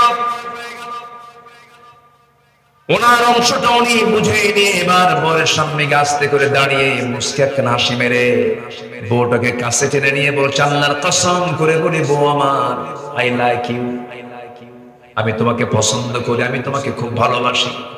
আমি দেশ চালাই, তুমি আমার পরিবার চালাও। আমার পরিবারে আগুন জ্বললে পরে আমার দেশে আগুন জ্বলবে, তুমি আমার পরিবারটা ঠান্ডা করো। আমার সন্তান দেখো, আমার পরিবার দেখো, আমি তোমার কাছে চির কৃতজ্ঞ, আমি তোমাকে ভালোবাসি, আল্লাহি আমি তোমাকে সন্দেহ করি না। কিন্তু মধুর বোতলটা আমি তোমার হাত থেকে নিয়েছি, পরক্ষণে আমার একটা চিন্তা হয়েছে। কি চিন্তা বলো? এবার ওমরে ফারুক বলছেন, শোনো, এই যে মধুর বোতলে মধু আছে, এই মধু হলো তোর জিনিস। তুমি যখন ভাগ করতে যাবে, সমান ভাগে ভাগ করলে তবে তোমার হাতের সঙ্গে যে 1 ফোঁটা 2 ফোঁটা মধু উঠে আসবে, এটা ভাগ করবা কেমন? এই 1 ফোঁটা 2 ফোঁটা মধু আমাদের ভাগে আসলো, এটা চাই নাই মনে করি মধু ভাগের দায়িত্ব আমরা অন্যজনকে দিয়ে দিলাম। জোরে বলেন সুবহানাল্লাহ। আমানতদারিতে বোঝা যায়, বোঝা যায়, আমানতদারিতে বোঝা যায়। আল্লাহ সাইয়েদনা ওমর ফারুক রাদিয়াল্লাহু তাআলা আনহু ঘোড়া কিনতে গেছেন। কি কিনতে গেছেন? ঘোড়া কিনতে গিয়ে টাকা লেনদেন করেছেন, ঘোড়া বিক্রেতার কাছে টাকা দিয়ে দিয়েছেন। ঘোড়া নিয়ে নিজেই ঘোড়ার পেটে চড়েছেন, দাবড়াচ্ছেন 4-5 মাইল। ঘোড়া দাবড়াতে নিয়ে হঠাৎ করে ঘোড়াটার 4 পা অকেজো হয়ে পড়ে গেল। রাগ দেখে কে? ওমর ফারুকের রাগ কম না বেশি? খেপে গিয়ে বিক্রেতার কাছে এসে বলছে, আমার সঙ্গে মস্করা করো, অসুস্থ ঘোড়া আমি নেব না। নাও। বিক্রেতা বলছে, আল্লাহর কসম করে বলি, আমি আপনাকে যে ঘোড়া দিয়েছি অসুস্থ জানলে দিতাম না। আমি আপনাকে সুস্থ ঘোড়ায় দিয়েছি, কিন্তু ঘোড়া আপনার মালিকানায় যাওয়ার পর অসুস্থ হয়ে পড়েছে। তুমি ঘোড়া ফেরত নাও। ঘোড়া ফেরত নেব না। সাইয়েদনা ওমর ফারুক বললেন, ঘোড়া যদি ফেরত না নাও, আমি তোমার হাতে ফেরত না দেওয়া পর্যন্ত আমি যাব না। এবার বিক্রেতা বলছে, ঠিক আছে, আপনিও রাইট, আমিও রাইট, কিন্তু আমি ঘোড়া ফেরত নেব না। চলেন আমরা আদালতে যাই। কোথায় যাই? কোথায় যাই? আদালতে। দুজনে আদালতের শরণাপন্ন হলেন। একজন সামান্য ঘোড়া বিক্রেতা নিয়ে যাচ্ছে তাকে আদালতে, অর্ধ দুনিয়া শাসন করতে। এই কই যান? কোনো যাওয়া নাই, বসেন বসেন বসেন। আমি সিয়ার থেকে আর সত্যি দেই না কাউকে, জানেন? সেদিন এক মাহফিলে, নওগাঁরে এক মাহফিলে, সিয়ার থেকে একজন সভাপতি উঠে দাঁড়াইছে, এক পাগলা এসে বসে গেছে। দেখছেন নাকি? তো আমি যেতে দেবো না। বসেন বসেন বসেন। দোয়া করে দেই নাকি? হ্যাঁ? তো যাচ্ছেন কেন আপনি? ফজর পর্যন্ত, ফজর খালি কয় একটা একটা। ও দেখেন পাগলা কি করে, দেখেন যে খুব ভালো। বলি আলহামদুলিল্লাহ। ঘোড়া বিক্রেতা ওমর ফারুককে নিয়ে গেছে কোথায়? আজ থেকে কোথায় নিয়ে গেছে? কোর্টে। কোর্টে হাত দিয়ে ধরে টেনে নিয়ে গেছে, কোর্টে নিয়ে গেছে। চলেন কোর্টে যাই। ওমর ফারুক কয় চলো। আইন সবার জন্য সমান। কোর্টে স্থানীয় আদালতে গেছে, স্থানীয়, জাতীয় আদালত না। স্থানীয় আদালতের সামনে যখন দাঁড়াইছেন ওমর ফারুক, আদালতের যিনি বিচারপতি লাফ মেরে দাঁড়ায় কয়, আমিরুল মুমিনিন আপনি এই জায়গায় কেন? তখন খলিফাতুল মুসলিমিন বলছে, আমাকে দেখো না, বিচার দেখো। সুবহানাল্লাহ বলবেন না? আমাকে দেখে বিচার করবা না, আইন দেখে বিচার করো। সমস্যা কি? ঘোড়া কিনছি, ওকে যে ঘোড়া দিছে, ঘোড়া বিক্রেতাকে আমি সুস্থ ঘোড়া দিয়েছি, তার কাছে অকেজো হয়ে গেছে। শুনলেন দুপক্ষের কথা। দুপক্ষের কথা শুনে কাজী শুরাই আল হারিস আল কিন্দি রাহমাতুল্লাহ, যিনি খলিফা ওমরের সামনে এবার বসে বসে বলছেন, আমি বিচারপতির চেয়ার থেকে আমি যতটুকু স্টাডি করেছি, কোরআনকে সামনে রেখে, হাদিসকে সামনে রেখে আমি দেখতেছি আজকে আপনি ওমর আপনার পক্ষে রায় যাবে না, এই ঘোড়ার পক্ষে রায় চলে যাবে। সুবহানাল্লাহ। কেমন করে একটু বুঝায় দেন। এবার তিনি বলছেন, হায়াত মৌতের মালিককে, আল্লাহ সুস্থ সুস্থের মালিককে। আপনি ঘোড়া সুস্থ নিয়েছেন, ঘোড়ার টাকা পয়সা দিয়ে দিয়েছেন, ঘোড়া সুস্থ নেওয়ার পরে আপনার মালিকের আসার পর আপনার হাতে ঘোড়া অসুস্থ হয়ে পড়েছে, তাকে আপনি দোষ দিতে পারবেন না। কিচ্ছু বললেন না, মাথা নিচু করে তৃপ্ত মনে হাস্যোজ্জ্বল চেহারা নিয়ে বাড়ির দিকে ফিরে আসলেন। পরের দিন তিনি মন্ত্রী পরিষদ বৈঠকে, মজলিসে শুরার বৈঠকে বসে সবাইকে ডাক দিয়ে বললেন, বিচারপতির একটা সংকট ছিল, সেই সংকট দূর হয়ে গেছে। কেন? একজন বিচারপতির সন্ধান পেয়েছে, আঞ্চলিক বিচারপতি, সে আমার বিরুদ্ধে রায় দেওয়ার সাহস পেয়েছে। সে যদি আমার বিরুদ্ধে রায় দেওয়ার সাহস পায়, সে একজন সত্যি বিচারপতি, তাকে আঞ্চলিক বিচারপতি না বানায় তাকে জাতীয় বিচারপতি বানায় দেয়। আল্লাহু আকবার বলেন। তাহলে বিরুদ্ধে বিচার দিলে তার পজিশন আরো বাড়ে। আল্লাহু আকবার। এগুলো হচ্ছে আমানত। এগুলো কি বলেন তো? আমানত। ছেলে ঘোড়া কিনছে, ওমর ফারুকের ছেলে কি কিনছে? ঘোড়া। কি করবে? বড় করে, মোটা তাজা করে বেশি দামে বিক্রি করবে। কিন্তু ঘোড়াটা নিয়ে এসে, ঘোড়া তার ঘাস খাওয়াই হলো রাষ্ট্রের জায়গার ঘাস। কিসের জায়গার ঘাস? রাষ্ট্রীয় জায়গার ঘাস খাওয়ায়, মোটা তাজা হচ্ছে, বড় হচ্ছে। ওমর ফারুক কিচ্ছু বলতেছেন না, ঘোড়া আগে বড় হোক। কি কথা বলছেন? ঘোড়া আগে বড় হোক। ঘোড়া বড় হয়ে গেছে, ঘোড়া বিক্রি করার দিন চলে আসছে। সেই দিন তিনি আর অফিসে যান নাই, ঘোড়া বিক্রি কর। ঘোড়া বিক্রি করে বিকালবেলা হাতে টাকা নিয়ে ঘরের মধ্যে ঢুকতেছেন। ছেলে সামনে দাঁড় করায় বলছে, বাজান ঘোড়া কত দিয়ে কিনছিলা? কত টাকা? আজকে বিক্রি করছো কত টাকা? লাভ হয়েছে কত টাকা? এত টাকা লাভ হয়েছে। লাভের টাকা রাষ্ট্রীয় কোষাগারে জমা দাও, কারণ ঘাসের মালিক রাষ্ট্র। সুবহানাল্লাহ বলবেন না? এটা আমানত। এটা কি বলেন? আমানত। সাইয়েদনা ওমর ফারুক রাদিয়াল্লাহু তাআলা আনহু এবার মহিলাকে বললেন, মহিলা তুমি কি সত্যি সত্যি মামলা দেবে নাকি? মনে আছে আপনাদের? মামলা দেবে নাকি? হ্যাঁ মামলা দেব। ঠিক আছে, মামলা তুমি দিবা, কিন্তু তুমি যে গুনগুন করে গান গাইছো যে স্বামীটার জন্য, সেই স্বামীর ব্যাপারে আমি যদি সুপারিশ করি। দেখছেন বিচারপতি কাকে বলে? শাসক তো পেঁয়াজ বোঝে। তুমি যে মহিলার জন্য, যে পুরুষটার জন্য, যে স্বামীর জন্য সফট করতেছ, মাঝরাতে ঘুম হয় না, স্বামীকে কাছে পাওয়ার তোমার তীব্র আকাঙ্ক্ষা, সেই স্বামীকে যদি আগামীকালকে সকাল সূর্যোদয় হওয়ার আগে যদি তোমার সামনে তোমার স্বামীকে হাজির করে দিতে পারি, তুমি কি আমার বিরুদ্ধে মামলা দেওয়ার চিন্তা করবা নাকি? মহিলা আবার মুস্কি হাসি মেরে বলে, সকাল কেন, সন্ধ্যার মধ্যে হাজির করলে কোনো মামলা হবে না। যেরকম সুবহানাল্লাহ। থামায়া দিলেন, নিজের পরিচয়টা পর্যন্ত দিলেন না। আস্তে করে সোজা বাড়িতে চলে গেলেন। বাড়িতে চলে গিয়ে স্ত্রীকে ডাক দিয়ে বলছে, স্ত্রী আমার। একজন স্ত্রী তার স্বামীকে ছাড়া কদিন পর্যন্ত ধৈর্য ধারণ করতে পারে? 4 মাস। বড় জোর 3 মাস, ভুল বললাম, বড় জোর 3 মাস। ওয়াল মুতাল্লাকাত ইয়াতারাব্বাসনা বিআনফুসিহিন্না 3 কুরু। 3 মাস পর্যন্ত। সেখানে 4 মাস হয়ে গেছে। ওমর ফারুক রাদিয়াল্লাহু তাআলা করলেন কি? চিফ ইন কমান্ডারকে ডাক দিলেন, সেনাবাহিনী প্রধানকে ডাক দিয়ে বলেন, শোনো, যে সমস্ত সৈনিকের বউ আছে প্রত্যেক 3 মাস পর পর তাদের সাধারণ ছুটি ঘোষণা করো, বইয়ের হক আদায় করা দরকার। যেরকম সুবহানাল্লাহ। এবং জানিয়ে দিলেন, অমুক বেড়াকে অমুক নামে একজন ব্যক্তি আছে, সীমান্ত প্রহরী, তার বউটা তার জন্য ছটফট করছে, তার ছুটিটা আগে মঞ্জুর করো। আল্লাহু আকবার। আমানতদারিতে কাকে বলে? এরকম করে তারা জনগণের সমস্যাগুলো খুঁজে বের করেছেন, সমাধান করেছেন। আমানতদারিতা। তাহলে আমরা আজকে গুণ শিখে যাব কয়টা? কয়টা বলে? 15টা। নাম্বার 3 হলো সবর, ধৈর্যশীলতা। ধৈর্য আছে যার, ঈমানটা আছে তার, ধৈর্য আছে তার, ব্যবসা হবে তার, ধৈর্য আছে তার, সংসার হবে তার, ধৈর্য আছে যার, সবকিছু হবে তার। ধৈর্য নাই যার, তার কিছুই নাই। ধৈর্যশীল হওয়ার দরকার আছে না নাই বলেন? আচ্ছা, ধৈর্যশীল হতে হবে। নাম্বার 4 হলো তাওয়াক্কুল। আল্লাহর প্রতি ভরসা থাকতে হবে।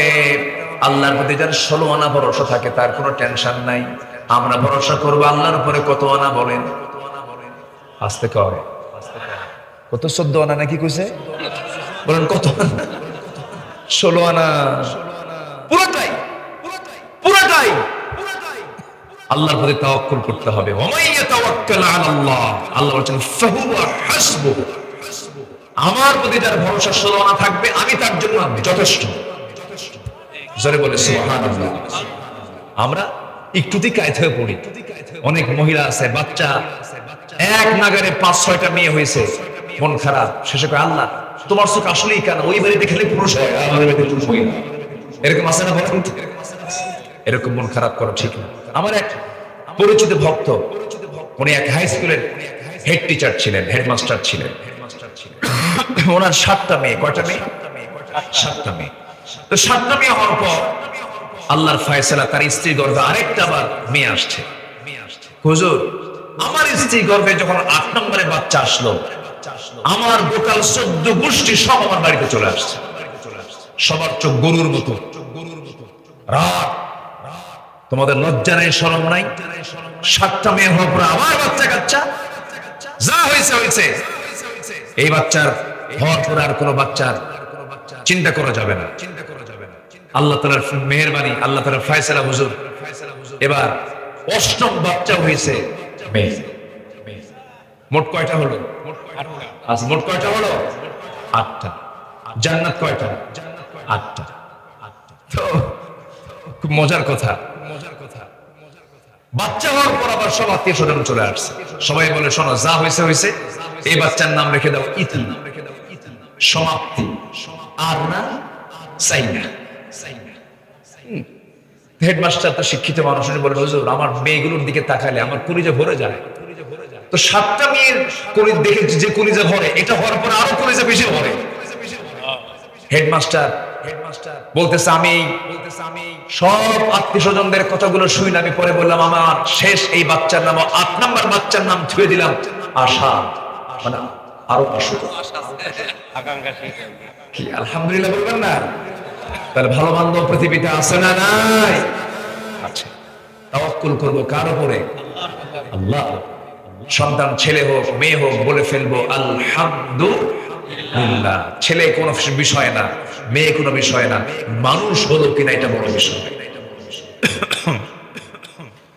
নাম্বার 5 হলো ইখলাস থাকতে হবে, একনিষ্ঠতা থাকতে হবে। যা কিছু করব আমি কার জন্য করব বলে?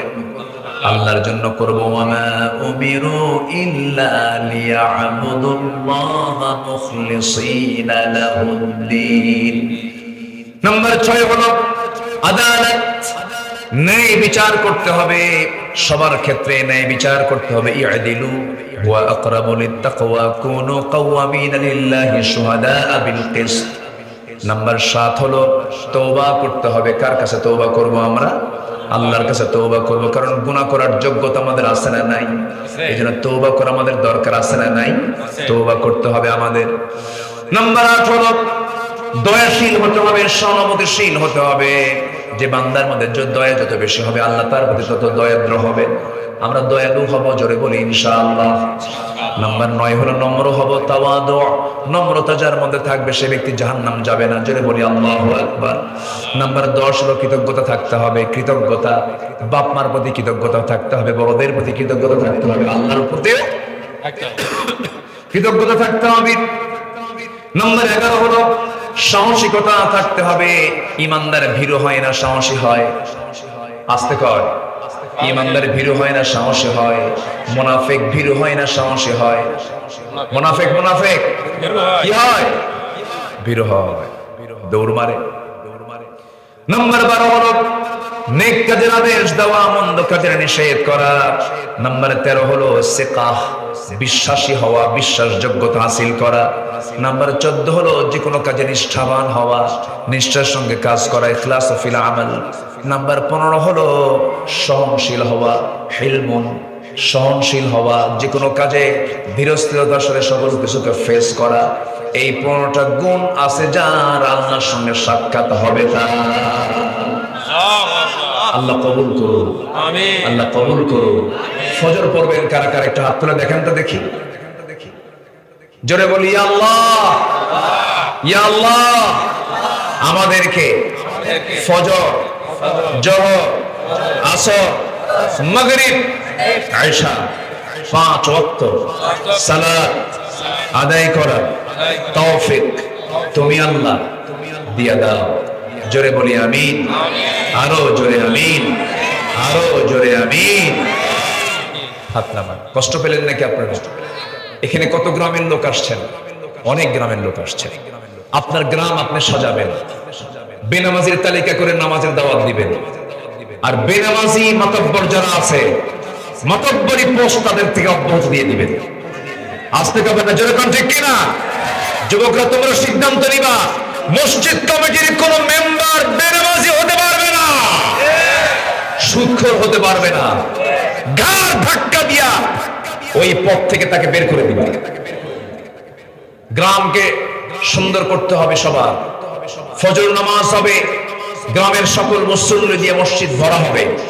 জোরে বলি ইনশাআল্লাহ। এই গ্রামের নাম কি? দাঁড়িয়াপুর। দাঁড়িয়ে যাবে নামাজের উপরে।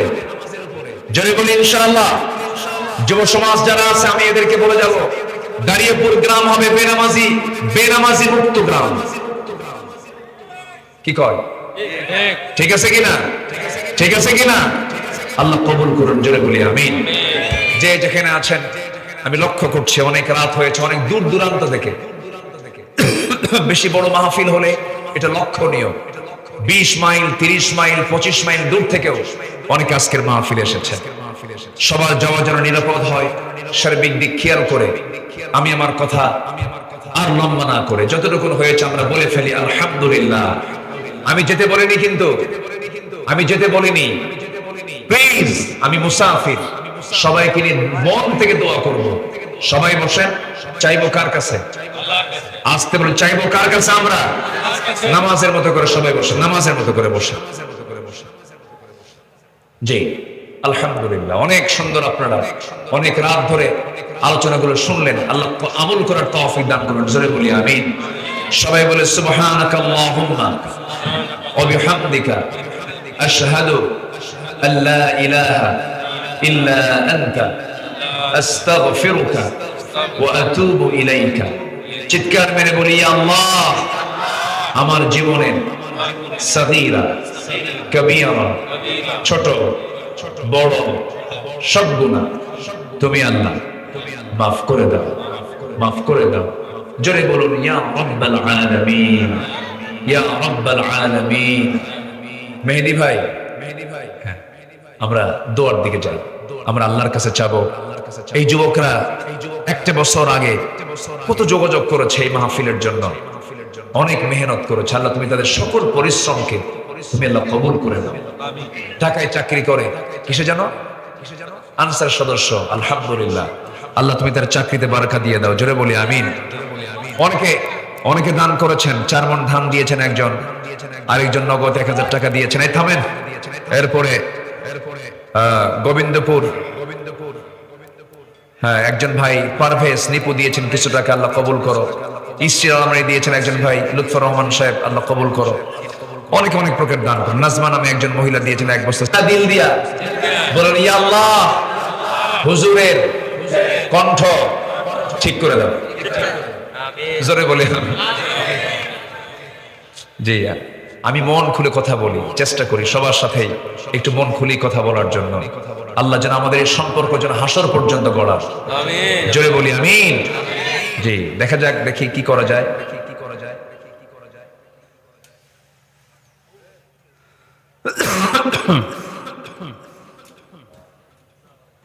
টিক টিক টিক টিক যেই ঘড়িটা বাজে ঠিক ঠিক বাজে, কেউ কি জানে সেই ঘড়িটা লাগবে কয়দিন কাজে। সময়ের দাম সবচেয়ে কম না বেশি? টিক টিক টিক টিক যেই ঘড়িটা বাজে ঠিক ঠিক বাজে, কেউ কি জানে সেই ঘড়িটা লাগবে কয়দিন কাজে। জগ জগ ফক ফক করে যতদিন ঘড়ির চেহারা, তদ্দিন তারে কিনতে চায় যে খরিদ্দারেরা, সময় মতো সময় দিলে সবখানে বিরাজে। কেউ কি জানে সেই ঘড়িটা লাগবে কয়দিন কাজে। টিক টিক টিক টিক যেই ঘড়িটা বাজে ঠিক ঠিক বাজে, কেউ কি জানে সেই ঘড়িটা লাগবে কয়দিন কাজে। যায় যায় যায় যায় দিন চলে যায়, কোরআন পড়লাম না, কত নভেল নাটক দেখলাম, হাদিস বুঝলাম না, ঠিক কিনা? খাইলাম দাইলাম ঘুরলাম শুধু এই দুনিয়ার মাঝে, কেউ কি জানে সেই ঘড়িটা লাগবে কয়দিন কাজে। টিক টিক টিক টিক যেই ঘড়িটা বাজে ঠিক ঠিক বাজে, কেউ কি জানে সেই ঘড়িটা লাগবে কয়দিন কাজে।